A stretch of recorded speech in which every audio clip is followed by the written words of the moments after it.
Welcome friend, युक्ति IAS की इस ऑनलाइन प्लेटफॉर्म पर मैं अमर अरविंद आप लोगों का स्वागत करता हूं। आज 3 सितंबर है। तो दैनिक जागरण राष्ट्रीय संस्करण न्यूज़पेपर में आप लोग के लिए पीटी प्रारंभिक परीक्षा मेंस और इंटरव्यू ओरिएंट कौन से महत्वपूर्ण टॉपिक पर चर्चा की गई है, नज़र रखा गया है, उस पर हम लोग विस्तृत रूप से चर्चा करेंगे।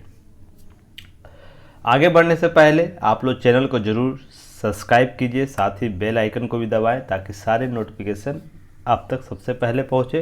और जो हमारे पुराने और नए लिसनर हैं, दोनों चैनल को अपने फ्रेंड सर्कल में शेयर कर सकते हैं, ग्रुप पर शेयर कर सकते हैं, और भी सोर्सेस हो वहाँ पर शेयर कर सकते हैं। साथ ही साथ लाइक और कमेंट सेक्शन में कमेंट करना ना भूलें। जो भी महत्वपूर्ण सुझाव है और जो भी कोई आपको संबंधित वीडियो से कोई इशू नज़र आता है तो ज़रूर उसे आप कमेंट सेक्शन में लिख सकते हैं ताकि उस पर कार्य किया जा सके। डिस्क्रिप्शन बॉक्स और आपको कमेंट सेक्शन जो बॉक्स होता है उसमें आपको लिंक दिए हुए, बहुत सा लिंक दिया हुआ है, तो आप उस लिंक का उपयोग कर सकते हैं जिसमें युक्ति आईएएस ऐप का लिंक है, वेबसाइट का लिंक है, साथ ही साथ टेलीग्राम चैनल का भी लिंक दिया हुआ है, तो आप लोग जुड़ सकते हैं। चलिए आज हम लोग बात करेंगे कल के जो भी न्यूज़ चर्चा में रही उससे संबंधित। कल बहुत ही महत्वपूर्ण रहा है, विक्रांत से मिली कुछ बहुत महत्वपूर्ण खबर है। जो पहला स्वदेशी विमान वाहक युद्धपोत है भारत का, तो इससे रिलेटेड आपको सुरक्षा का जो टॉपिक है जीएस पेपर में, वहाँ से आपको ये इम्पोर्टेंट पीटी फैक्ट के रूप में आपको प्रश्न यहाँ से क्रिएट किया जा सकता है और आपको इस पर विशेष ध्यान भी रखना है। यह बहुत ही रोड मैप तैयार करेगा आने वाले समय के लिए भारतीय हिंद महासागर क्षेत्र में। कुछ दिन पहले इस बात को आप लोगों को इंगित भी किया था कि भारत अगर हिंद महासागर में एक शक्ति बन के उभरता है तो जो हमारे पड़ोसी देश हैं जैसे पाकिस्तान है, चीन है, कि जो विस्तारवादी नीति चीन अपना रहा है उसको हम प्रतिसंतुलित कर सकते हैं इस कॉन्सेप्ट के तहत। साथ ही साथ हम क्वाड में और भी बेहतर स्थिति प्राप्त कर सकते हैं। और जो दक्षिण एशियाई क्षेत्र टोटल आता है, दक्षिण पूर्व एशियाई क्षेत्र, दक्षिण एशियाई क्षेत्र, साथ ही साथ आपको अरब कंट्री जो स्वेज नहर और जो स्वेज नहर से वस्तुओं का, सेवाओं का आदान प्रदान होता है, उसके प्रति जो इंटरनेशनल मार्केट में जो रणनीतियाँ चलती, कूटनीतिक चलता है, उस पर हम लोग पैरेलल बेंच पर स्थापित हो सकते हैं। इस प्रकार की जब भी गतिविधि होगी तो भारत एक सशक्त स्थिति में उभर कर सामने आएगा।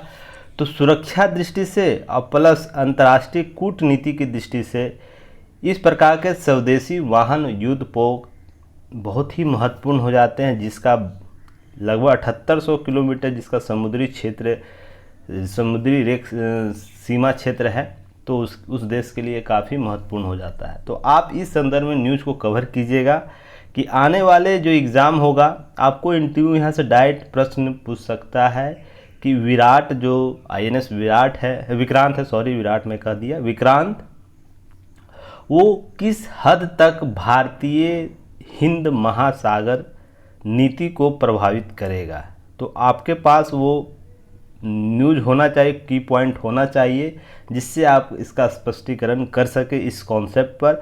मैंने इस पर न्यूज़ पहले कवर कर चुका हूं, तो आप लोग उस न्यूज़ को ज़रूर देख लीजिएगा। लिस्ट में नाम टॉपिक दिया हुआ रहता है, तो आप उस न्यूज़ को ज़रूर कवर कीजिएगा। आज जो पीटी फैक्ट है उस पर हम लोग चर्चा करेंगे। जैसे भारत की ताकत बढ़ाएगा विक्रांत, जैसे हिंद प्रशांत क्षेत्र में भारत की स्थिति काफ़ी मजबूत होगी।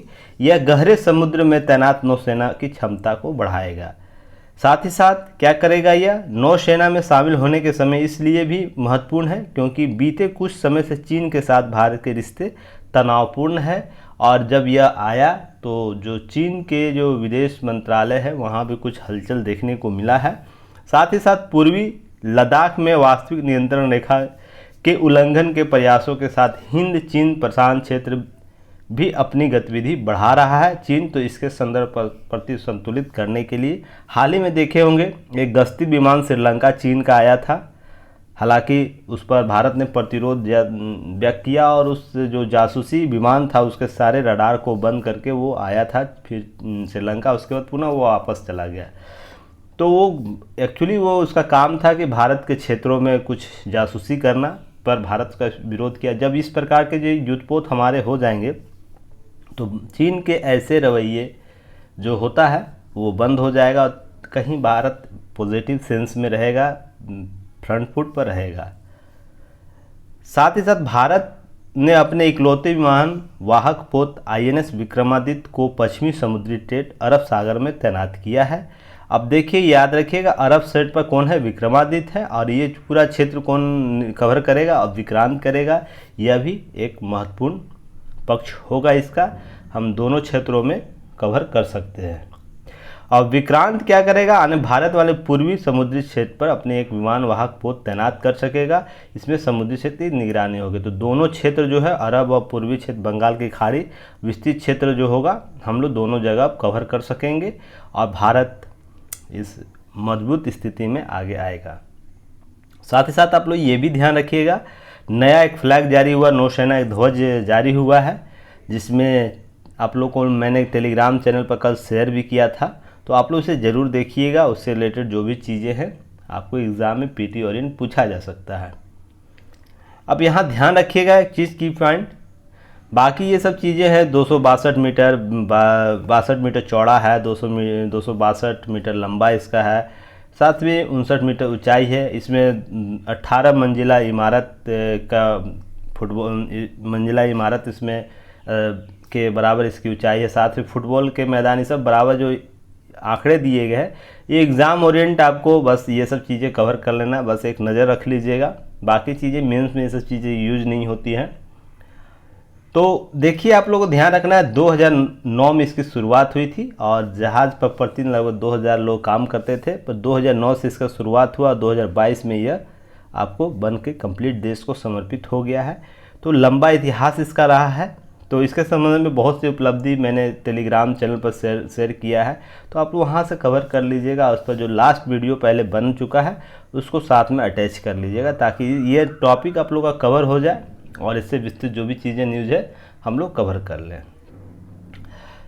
देखिए, एक बहुत ही महत्वपूर्ण न्यूज़ और भी एक उभर कर सामने आया है, जिसमें पूजा स्थल कानून की वैधानिकता पर 9 नवंबर को सुनवाई होगी। जब इस पर सुनवाई होगी हम लोग इस पर विशेष चर्चा करेंगे। उससे पहले कुछ की पॉइंट है, उसको याद रखिएगा। इसमें बोला गया है कि पूजा स्थल कानूनी की वैधता की चुनौती दी गई है। वकील अश्विनी कुमार उपाध्याय द्वारा सुप्रीम कोर्ट में याचिका दायर किया गया है। हालांकि इसके संदर्भ में 2021 में आपको केंद्र सरकार को नोटिस जारी किया जा चुका है। और देखिए, इससे 2-3 मामले जुड़े हुए इस मुद्दे से, जैसे बनारस का ज्ञानवापी मस्जिद मामला भी जुड़ा हुआ है। साथ ही साथ संविधान के समाजवाद धर्मनिरपेक्षता शब्द भी जुड़ा हुआ है। और यह सुब्रमण्यम स्वामी का 2020 का याचिका साथ में अटैच होकर इससे संबंधित पूजा स्थल कानून वैधता से संबंधित जो याचिका उस पर सुनवाई करेगा। उससे पहले मैंने कुछ बात आप लोगों को न्यूज़ में पहले कवर किया था कि देश में धर्मनिरपेक्ष शब्द ने जितना हानि किया है, आज तक ऐसा कोई शब्द नहीं है जिसने भारत को उतना क्षति पहुंचाया हो। यह देखने सुनने में बहुत ही प्रासंगिक और लोकतांत्रिक प्रतीत होता है कि हमारा राष्ट्र धर्मनिरपेक्ष है। वस्तुतः कोई भी राष्ट्र पूर्णतः धर्मनिरपेक्ष नहीं हो सकता, उसके क्रियाकलाप कहीं न कहीं प्रभावित होते हैं। पर हम लोग किताबों में, हम लोग अपने आचरण में धर्मनिरपेक्षता शब्द का उपयोग करते हैं। और यही एक बैकफुट आ जाता है कि किसी भी धार्मिक मामलों में जब भी विवाद उत्पन्न होता है किसी खास धर्म विशेष के द्वारा, तो धर्मनिरपेक्ष शब्द का बराबर प्रयोग किया जाता है। और वो एक सेफ्टी पिन का उपयोग इस शब्द के आधार पर करते हैं। और पेट्रो कार्ड खेला जाता है, ट्रम्प कार्ड जिसे बोला जाता है, वो खेला जाता है। और कहीं ना कहीं हिंदू मुस्लिम जो धर्म विचारधारा है कहीं ना कहीं इससे प्रभावित होता है। इसी से संबंधित सुब्रमण्यम स्वामी के द्वारा याचिका दायर किया गया था। और हालांकि यह शब्द उस दौरान जोड़ा गया जहां पर इसकी कोई उपयोगिता नहीं थी, क्योंकि भारत, जब से भारत अस्तित्व में विभिन्न साधनों के द्वारा, जब से हम लोग जानते हैं अनादि काल से सनातन धर्म से या तो लिखित अभिलेखों अर्थात ऋग्वेद से हम या विभिन्न विदेशी जो किताब है उसमें, तो भारत का मूल प्रकृति जो है धर्म निरपेक्ष ही रहा है। तो इसे संविधान में लाना, क्योंकि देखिए एक चीज़ है, कॉन्सेप्ट है, आप लोग उसे याद रखिएगा कि कुछ चीज़ें हैं ना, कुछ शब्दों का जानबूझ के भी उपयोग नहीं करना चाहिए। जैसे पिता पुत्र माता पुत्री के बीच जो संबंध है वो बहुत हद तक व्यवहारिक दिखता है, पर उनके बीच अनगिनत विवाद होते हैं। पर सामाजिक और व्यवहारिक रूप से हम उसमें किस आदर्श को प्रस्तुत करते हैं कि पिता पुत्र के बीच संबंध बेहतर है, माता पुत्री के बीच संबंध बेहतर है, पर उनके बीच विवाद के बहुत से ऐसे कारण होते हैं जिसको वो अंदर रखते हैं। तो यही एक मूल ढांचा होना चाहिए, मूल स्वीकृति होनी चाहिए। संविधान में भी कुछ ऐसे शब्द हैं जिसका उपयोग हमारे संविधान में अनुचित व्यवहार लेकर आता है, तो उसे कहीं न कहीं उसे असंवैधानिक घोषित करना चाहिए। यह मेरी पर्सनल राय है। व्यवहारिक रूप से जब इस पर बात की जाती है तो इस पर विस्तृत लेख लिखा जा सकता है, इसके संबंध में बहुत से पॉजिटिव बात की जा सकती है, पर ये कहीं न कहीं नेगेटिव स्वरूप को बढ़ावा दे रहा है। तो इसके संदर्भ में जो याचिका दी गई थी तो उस पर जब 23 सितंबर को जो फैसला आएगा उस पर हम विशेष चर्चा करेंगे। तब तक आप लोग उस वीडियो को देख सकते हैं जिस दिन मैंने चर्चा किया था, आप लोग को प्लेलिस्ट में मिल जाएगा। कुछ चीज़ें हैं, देखिए मेरा यहाँ मैंने जो अध्यापन किया है उसके आधार पर जो मैं प्रासंगिक रूप से मूल रूप से जो चीज़ें समझ पाता हूँ उसको मैं यहाँ स्पष्ट करता हूँ और चेष्टा करता हूँ जो चीज़ें मैं यहाँ बोलता हूँ वो सोशल मीडिया पर भी जाए और देश के जो अग्रणी मुखिया हैं उन लोगों तक बात पहुँचे। और मैं कोई असंवैधानिक बात नहीं करता हूँ, इसके पीछे मैं हजारों तर्क प्रस्तुत कर सकता हूँ जिसमें इस शब्द ने देश का बेड़ा गर्क कर रखा है। बहुत से बुद्धिजीवी वर्ग ऐसे हैं जो इस शब्द के अनुचित प्रयोग पर हमेशा तलख रुख रखते हैं। तो यह बहुत ही महत्वपूर्ण है, आप लोग को भी इस सब चीज़ों से, ये देखिए किसी किताब में किसी क्वेश्चन में आपको इस प्रकार से नहीं पूछेगा, पर उसके एस्पेक्ट को जरूर पूछ सकता है कि इसका एस्पेक्ट किस रूप में है, आप इस शब्द को किस संदर्भ में समझते हैं। तो यह भी एक महत्वपूर्ण है। और देखिएगा सुप्रीम कोर्ट का डिसीजन इसी आसपास गिर्द में रहेगा, इसी आसपास संदर्भ में रहेगा कि धर्मनिरपेक्षता शब्द का पुनः परिभाषीकरण होना चाहिए। मैं जो शब्द बोल रहा हूँ याद रखिएगा, सुप्रीम कोर्ट के फैसले जो होंगे इसी इर्द गिर्द सवालों के साथ होगा कि धर्मनिरपेक्ष जो शब्द है उसका पुनः परिभाषीकरण होना चाहिए, या तो इस पर विचार विमर्श करने के लिए संसद को भेजेगी। तो आप लोग को ये सब चीज़ें कवर करनी है, जिस दिन आएगा फैसला हम लोग विस्तृत रूप से चर्चा करेंगे, वेट एंड वॉच कीजिए। चलिए नेक्स्ट हम लोग टॉपिक देखते हैं। नेक्स्ट नीचे बहुत टॉपिक है, तब तक आप लोग चैनल को शेयर सब्सक्राइब कर सकते हैं, बहुत बेहतर सपोर्ट मिल रहा है। चलिए आप लोग देखिए, यहाँ से एक छोटा सा टॉपिक उभर कर सामने आ रहा है जो आपके जीएस पेपर 2 के लिए बहुत ही महत्वपूर्ण है। दक्षिणी क्षेत्रीय परिषद की बैठक आज होगा गृह मंत्री के अध्यक्षता में। तो यह टॉपिक जो है संघवाद केंद्र राज्य संबंध जो है टॉपिक जीएस पेपर 2 के टॉपिक संघवाद और केंद्र राज्य संबंध से संबंधित है। और पीसीएस जो दे रहे हैं, पीसीएस मेंस जो देते हैं वो अपने जीएस पेपर से कोऑर्डिनेट कर लीजिएगा ये टॉपिक किस जीएस पेपर में है, तो वहाँ से यह प्रश्न पूछेगा। तो आप लोग बहुत ही महत्वपूर्ण यहाँ रहिए, यह जो टॉपिक है सजग रहिएगा। यह टॉपिक बहुत छोटा लगता है पर प्रभाव इसका बहुत अधिक है। यह केंद्र राज्य संबंध को स्थापित करता है, संघवाद को स्थापित करता है, संघवाद के टॉपिक को स्थापित करता है, साथ ही साथ जो नवीकरणीय प्रयोग होता है केंद्र राज्य संबंध में उसे भी स्थापित करता है। केंद्र राज्य संबंध के बीच जो परस्पर संबंध है उसे प्रशासनिक न्याय और कार्यकारी वो भी इसे स्पष्ट करता है। तो बहुत से डायग्राम को ये कवर करेगा, तो आपको ये टॉपिक कवर करनी चाहिए। और इससे आप अमूमन प्रश्न देखते होंगे जब भी यह बैठक होती है वो जो क्षेत्रीय परिषद है उसमें पीटी से प्रश्न आपको देखने को मिल जाएगा। वो यूपीएससी का एग्ज़ाम हो या पीसीएस किसी भी एग्ज़ाम में आप बैठ रहे हो तो आपको यहाँ से प्रश्न देखने को मिल जाएगा। अब मेंस में यहाँ से प्रश्न आपको ज़रूर हर 5-6 साल के बाद रिपीट होता है इससे रिलेटेड टॉपिक पर, तो आपको ज़रूर याद रखना है। तो ये टॉपिक महत्वपूर्ण आप श्रेणी में रख के इसे आप कवर कीजिएगा। देखिए इसमें देश में वर्तमान 5 क्षेत्रीय परिषद है जिसकी स्थापना वर्ष 1957 में राज्य पुनर्गठन अधिनियम के तहत 1956 जो हुआ था, इसका विस्तृत इतिहास है, उस पर भी हम लोग कभी चर्चा करेंगे।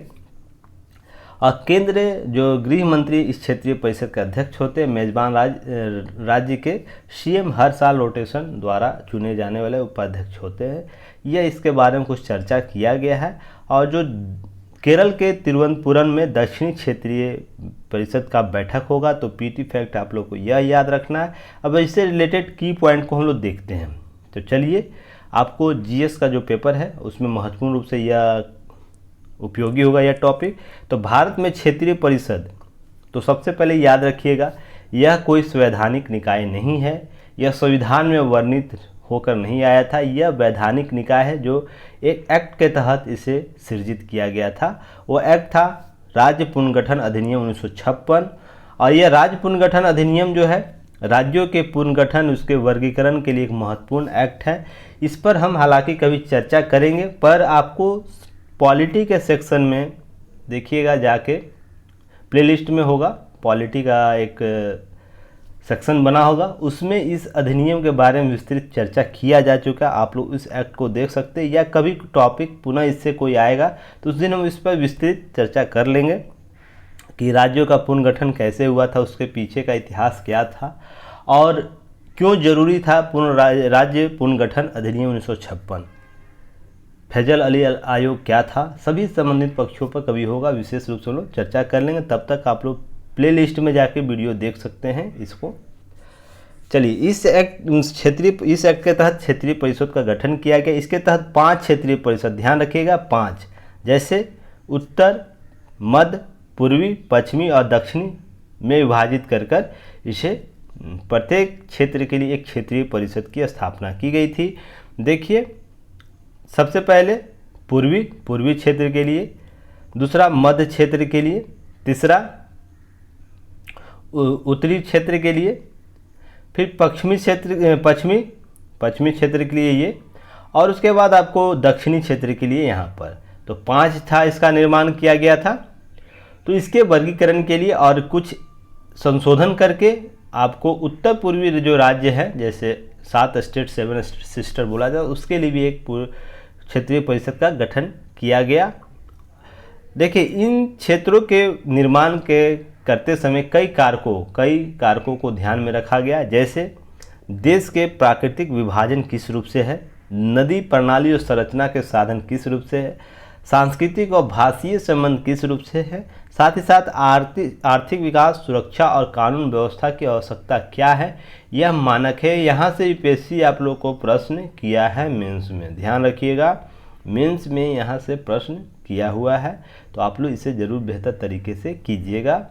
अब संरचना क्या है, इस पर हम लोग चर्चा कर लेते हैं। जैसे उत्तरी क्षेत्रीय परिषद, इसमें हरियाणा, हिमाचल प्रदेश, पंजाब, राजस्थान। चलिए, मैप में मैं बता देता हूँ आप लोग को। उत्तरी क्षेत्र जो ये है, वहाँ पर देखिएगा इन स्टेटों में आपको हिमाचल प्रदेश है, हरियाणा है, पंजाब है, राजस्थान है, राष्ट्रीय राजधानी दिल्ली क्षेत्र है, असंघ राज्य क्षेत्र चंडीगढ़, जम्मू कश्मीर और लद्दाख शामिल है। तो यह क्षेत्र जो है उत्तरी परिषद में आता है। नेक्स्ट है मध्य क्षेत्रीय परिषद। देखिए, मध्य क्षेत्रीय परिषद जिसमें आपको यह क्षेत्र आता है, जिसमें आपको छत्तीसगढ़ यहाँ है, छत्तीसगढ़, उत्तराखंड, उत्तर प्रदेश और मध्य प्रदेश, आपको यह क्षेत्र आपको देखने को मिलेगा। पूर्वी क्षेत्रीय परिषद में गोवा, गुजरात, महाराष्ट्र राज्य और दमन द्वीप, दादरा नगर हवेली जो एक केंद्र शासित प्रदेश है वो आता है। दक्षिणी क्षेत्रीय परिषद में आंध्र प्रदेश, तेलंगाना, कर्नाटक, केरल, तमिलनाडु राज्य और फिर केंद्र शासित प्रदेश जो है पुदुचेरी शामिल है।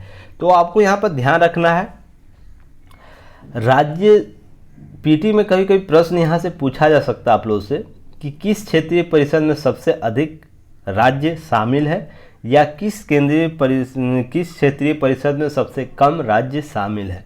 तो आपको पीटी ओरिएंट यहाँ प्रश्न इस रूप से भी क्रिएट किया जा सकता है, तो आप लोग इसे जरूर कवर कीजिएगा। नेक्स्ट याद रखिएगा, नोट कुछ बातें हैं, जैसे वर्ष 1971 में संसद में एक अलग अधिनियम के साथ उत्तर पूर्वी पश्चिमी अधिनियम द्वारा एक उत्तर पूर्वी परिषद का गठन किया गया, जिसमें असम, मणिपुर, मिजोरम, अरुणाचल प्रदेश, नागालैंड, मेघालय, त्रिपुरा और सिक्किम 7 स्टेट जो है उत्तर पूर्वी राज्यों का वो शामिल होता है इस उत्तर पूर्वी परिषद में। यह एक सलाहकारी निकाय होगा, ध्यान रखिएगा, सलाहकारी निकाय है। और केंद्र राज्य संबंधों, सीमा विवाद, भाषाई अल्पसंख्यकों, अंतर्राज्यीय परिवहन और राज्यों के पुनर्गठन से जुड़े मामलों के बीच आर्थिक सामाजिक योजनाओं के क्षेत्र में समान हित के लिए मामले संबंध में सिफारिश करता है। यह उत्तर पूर्वी जो क्षेत्रीय परिषद जो बनाया गया है, जो परिषद है उत्तर पूर्वी परिषद, इसके लिए यह क्षेत्रीय परिषद नहीं है, ध्यान रखिएगा। यह 5 जो क्षेत्रीय परिषद है वह नहीं है, केवल यह परिषद है, एक सलाहकारी निकाय के रूप में इसका स्थापना किया गया है। तो आप लोगों को ध्यान रखना है संगठनात्मक ढांचा किस रूप से इन जो 5 क्षेत्रीय परिषद है उसका संगठनात्मक ढांचा किस रूप से है। तो इसके अध्यक्ष कौन होंगे, जबकि नोट में बताया गया पहले पेपर में भी, केंद्रीय गृह मंत्री सभी परिषदों के अध्यक्ष होते हैं, क्योंकि यह गृह मंत्रालय के अधीन रूप से कार्य करता है। साथ ही साथ उपाध्यक्ष इसके कौन होंगे, प्रत्येक परिषद के शामिल राज्यों के मुख्यमंत्री रोटेशन के समय 1 वर्ष की अवधि के लिए उस आंचलिक परिषद के उपाध्यक्ष भी कार्य करते हैं। साथ ही साथ सदस्य कौन होते हैं, मुख्यमंत्री और प्रत्येक राज्य के राज्यपाल, और साथ ही साथ नामित 2 अन्य मंत्री, परिषद में शामिल संघ राज्य क्षेत्रों के 2 अन्य सदस्य। सलाहकार कौन होंगे, सलाहकार आपके प्रत्येक क्षेत्रीय परिषद के लिए नीति आयोग में नामित एक मुख्य सचिव होंगे। जोन में शामिल प्रत्येक राज्य के नामित एक अन्य अधिकारी विकास आयुक्त भी शामिल किए जा सकते हैं सलाहकार के रूप में। तो यहाँ से यूपीएससी में प्रश्न क्रिएट किया गया है पीटी में, तो आप लोग जरूर इसे देखिएगा। साथ ही साथ परिषद का कार्य क्या है, बहुत ही महत्वपूर्ण है, जैसे आर्थिक सामाजिक नियोजन के क्षेत्र में समान हित में कोई मामला हो उस पर निर्णय लेता है। साथ ही कोई विवाद होगा, सीमा विवाद, भाषीय अल्पसंख्यक का विवाद होगा, और उसके बाद अंतर्राज्यीय परिवहन संबंधित कोई मामला होगा, उससे भी यह आपको संबंधित जो परिषद है वो उस पर निर्णय लेगा। साथ ही साथ राज्य पुनर्गठन अधिनियम के तहत राज्यों के पुनर्गठन से संबंधित उत्पन्न कोई मामला होगा तो यह भी इस परिषद के माध्यम से सुलझाने का प्रयास करेगा, इसके संबंध में एक राय बनाएगा, उससे संबंधित जो भी निर्णय होगा वो लेगा। तो यह एक महत्वपूर्ण आप लोगों के लिए जो परिषद है, क्षेत्रीय परिषद, महत्वपूर्ण टॉपिक है, आप लोग इसे जरूर कवर कीजिएगा। आने वाले एग्जाम में यहाँ से प्रश्न जरूर क्रिएट किए जा सकते हैं। साथ ही साथ आपको देखिए यहाँ पर यूपीआई में मिलेगी मान्यता। अब यूएई के साथ वार्तालाप चल रहा है रुपए कार्ड के लिए, से मिल चुका है हालांकि रुपये में। अब क्या होगा, यूपीआई को यूएई में भी कार्य करने के लिए जो विचार विमर्श हमारे विदेश मंत्री और समकक्ष जो वहाँ के विदेश मंत्री उनके द्वारा किया जा रहा है। इससे पहले सिंगापुर, भूटान, नेपाल जैसे क्षेत्रों में हमारा जो यूपीआई सिस्टम है वहाँ पर डेवलप किया गया। आने वाले समय में भारत यूपीआई के क्षेत्र में एक महत्वपूर्ण भूमिका अदा करेगा, क्योंकि यूएस का जो फेडरल बैंक है उसने एक रिपोर्ट प्रस्तुत किया कुछ वर्ष पहले ही कि अगर भारत के यूपीआई सिस्टम के बिहाफ में अगर अमेरिकी कोई ऐसा मॉडरेट सिस्टम डेवलप नहीं करता है जो भारत का यूपीआई सिस्टम डेवलप किए हुए, तो विश्व में भारत इस क्षेत्र में एक स्व मोटो हो जाएगा, अर्थात अग्रणी राष्ट्र के रूप में डेवलप हो जाए। क्योंकि यहाँ पर डीबीटी जो माध्यम अपनाया गया है, साथ ही डिजिटलीकरण और डिजिटल लेन देन का जो प्रोसेस है बहुत ही आसान है, बहुत ही नम्न शुल्क मात्र यहाँ पर लिया जाता है। और यूपीआई में 0 ट्रांसफर्मिंग चार्ज लिया जाता है, और जो भी यूएस का जो भी कार्ड है वहाँ पर कुछ सरप्लस चार्ज जोड़ा जाता है। इस आधार पर सभी देश धीरे धीरे यूपीआई को एडॉप्ट करेंगे और आने वाले समय में यह इस क्षेत्र में डिजिटल लेन देन के क्षेत्र में भारत एक विस्तृत देश होगा और उसका मुकाबला कोई नहीं कर सके। यह फेडरल बैंक में गठित एक रिपोर्ट के तहत की गई थी।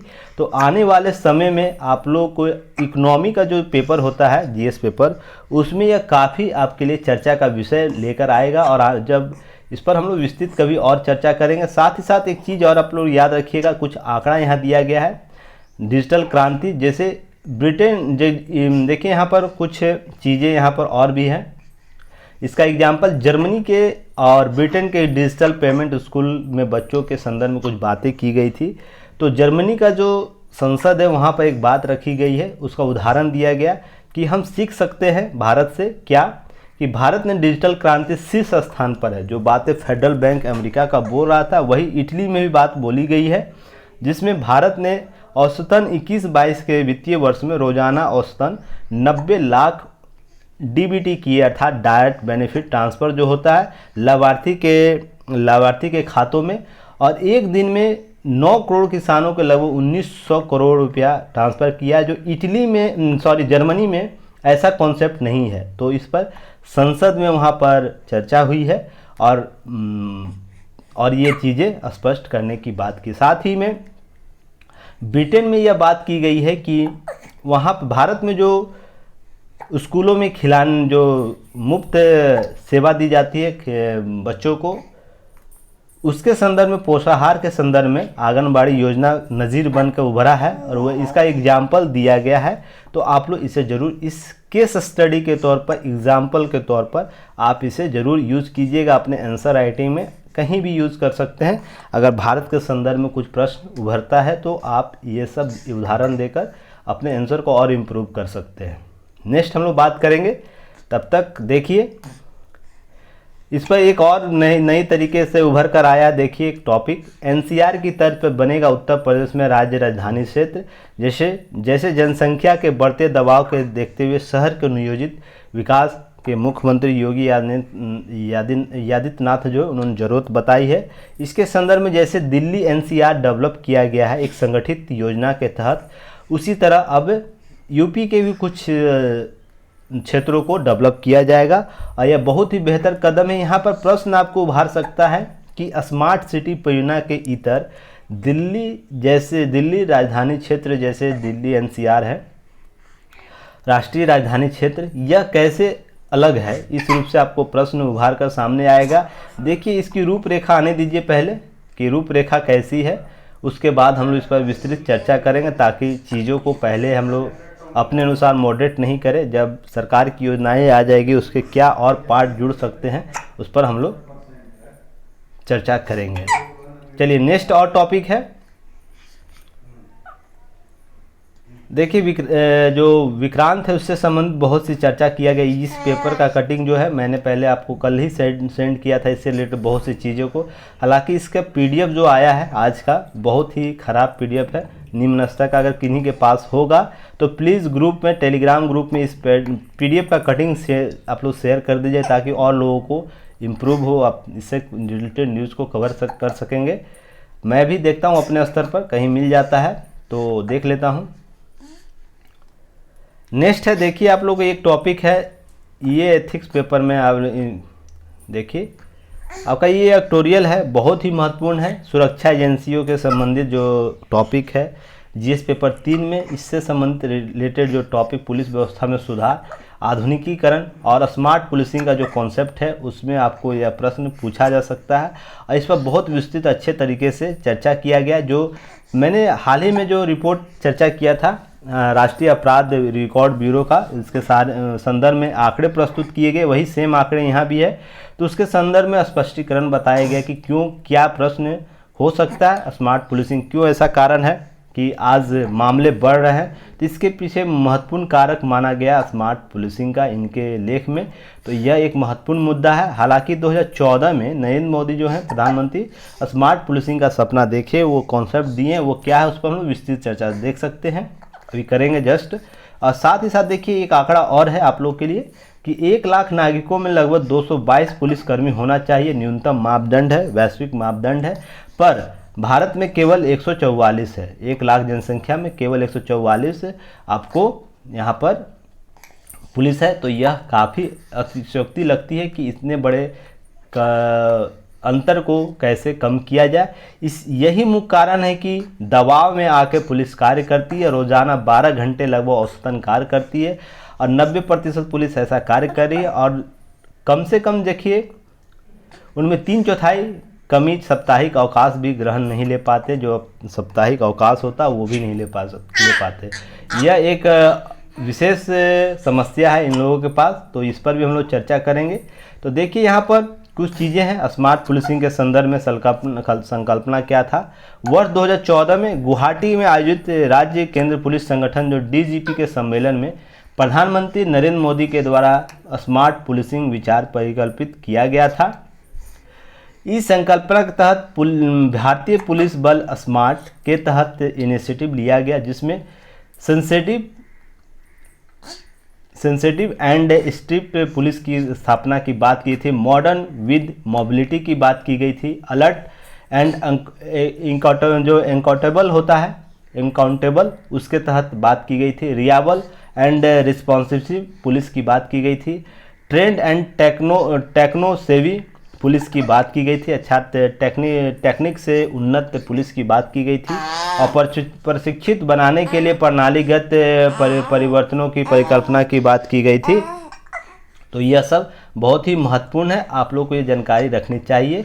नोट याद रखिएगा, अनुसूचित 7 में पुलिस व्यवस्था जो आता है, भारतीय पुलिस जो संविधान के अनुसूचित 7 के तहत राज्य सूची का विषय है। स्मार्ट पुलिसिंग इंडेक्स भी आता है। इंडियन पुलिस फाउंडेशन दिल्ली के एक संगठन है जो भूतपूर्व जो होते पुलिस IG DIG उनके द्वारा गठित की गई थी। सर्वेक्षण उद्देश्य स्मार्ट पुलिसिंग के पहल के प्रभाव को प्रति नागरिकों की धारणाओं के बारे में जानकारी एकत्रित करना, अर्थात पुलिस के संदर्भ में आम नागरिकों के प्रति क्या धारणा है, यह एक जानकारी एकत्र करना है स्मार्ट पुलिसिंग इंडेक्स के तहत। साथ ही साथ देखिए इसमें समग्र पुलिसिंग पर उच्चतम स्कोर वाले शीर्ष 5 राज्यों में आंध्र प्रदेश, तेलंगाना, असम, केरल और सिक्किम है, और जबकि नीचे वाले स्तर में जो पुलिसिंग इंडेक्स है उसमें बिहार, उत्तर प्रदेश, छत्तीसगढ़, झारखंड, पंजाब शामिल है। तो आप लोग ये आंकड़ा जरूर इसके साथ ऐड कर लीजिएगा ताकि आने वाला एग्जाम में आप लोग अच्छे तरीके से आंसर लिख सके। और ये कोई विस्तृत नहीं, इस पर विशेष चर्चा हम लोग कर चुके हैं पहले भी। स्मार्ट पुलिसिंग क्यों ज़रूरत है, आप लोग वीडियो जाके जरूर देख सकते हैं। इसलिए मैं बोलता हूँ बार बार कि जो दैनिक जागरण न्यूज एनालिसिस जो युक्ति है इस पर किया गया, उसके प्लेलिस्ट को जाके एक बार ज़रूर देखिएगा ताकि आप लोगों का सारे न्यूज़ पर पहले ही कवर रहे। आने वाले न्यूज़ में आप अवेयरनेस रहे कि ये न्यूज़ में क्या क्या पॉइंट शामिल हो सकते हैं। साथ ही देखिए भारत में पुलिस स्टेशनों की रैंकिंग गृह मंत्रालय के द्वारा जारी की जाती है और एक वार्षिक रिपोर्ट है जिसे अन्य सुविधाओं के अलावा स्टेशनों में अपराध दर, मामलों की जांच निपटान, बुनियादी ढांचे, संवैधानिक सेवाओं के वितरण जैसे मापदंडों के आधार पर आंका जाता है। वर्ष 2021 में राजधानी दिल्ली में सदर बाजार थाना क्षेत्र जो है देश भर में सबसे अच्छा थाना है और उड़ीसा के गंगापुर गंजम जो है थाना वो द्वितीय स्थान पर, हरियाणा के भट्टू कला सूची में दूसरे स्थान पर, तीसरे स्थान पर चुना गया है। ध्यान रखिएगा क्रमशः जो उड़ीसा के गंजाम थाना और हरियाणा का भट्टू कला जो थाना है वो दूसरे और तीसरे स्थान पर, और बिहार का एक थाना है अरवल में रामपुर चौराम थाना वो 10वें स्थान पर चुना गया है। तो इसमें जो बातें की गई लेख में उसको आप लोग की नोट में शामिल करते हुए हमारा जो दिया गया है की नोट्स उसे भी आप लोग शामिल कर लीजिए ताकि स्मार्ट पुलिसिंग के संदर्भ में जो चीज़ें हैं आप लोग उसे जान सके, उसे समझ सके। चलिए नेक्स्ट हम लोग बात करेंगे, हालांकि अब कोई न्यूज़ नहीं है उसके, सॉरी एक्चुअली कुछ मेरी भतीजी बगल में बैठी हुई वो थोड़ा बदमाशी कर रही है, इसी के लिए कुछ चीज़ें आप लोग को आवाज़ सुनाई दे रही होगी, रो रही थी, आ गई है मेरे पास, वो बात नहीं। चलिए भारत की 5वीं सबसे बड़ी अर्थव्यवस्था बनेगा भारत, इस पर आंकड़े पहले भी प्रस्तुत किए जा चुके हैं। इसका देखिए PDF एक्चुअली आज के बहुत ख़राब, इस पर जो भी चीज़ें न्यूज़ दी गई है नहीं देख पा रहा हूँ, इसके लिए क्षमा है। इसके संदर्भ में जो चीज़ें अगर अपडेट आता है तो मैं आपको कवर कर लूँगा, उसको कभी फिर टेंशन नहीं लेना है। नेक्स्ट है आप लोग को एक न्यूज़ है, उसके बाद हम लोग आज का वीडियो समाप्त करेंगे ताकि चीज़ें हैं और भी जो आएंगे कल हम लोग उस पर कर। देखिए एक भयानक सूखे की तरफ बढ़ रही है दुनिया, इससे संबंधित रिपोर्ट आया है। इस पर हम लोग एक वीडियो बनाएंगे जिसमें सभी जलवायु परिवर्तन से संबंधित टॉपिक को कवर किया जाएगा। विश्व में क्या प्रभाव पड़ रहा है जलवायु परिवर्तन का, और उसके बाद भारत में क्या प्रभाव पड़ रहा है, इस पर हम विशेष चर्चा करेंगे ताकि सारी चीज़ों को हम लोग बेहतर तरीके से समझ सकें। इस पर हम लोग एक वीडियो लेकर आएंगे जल्द।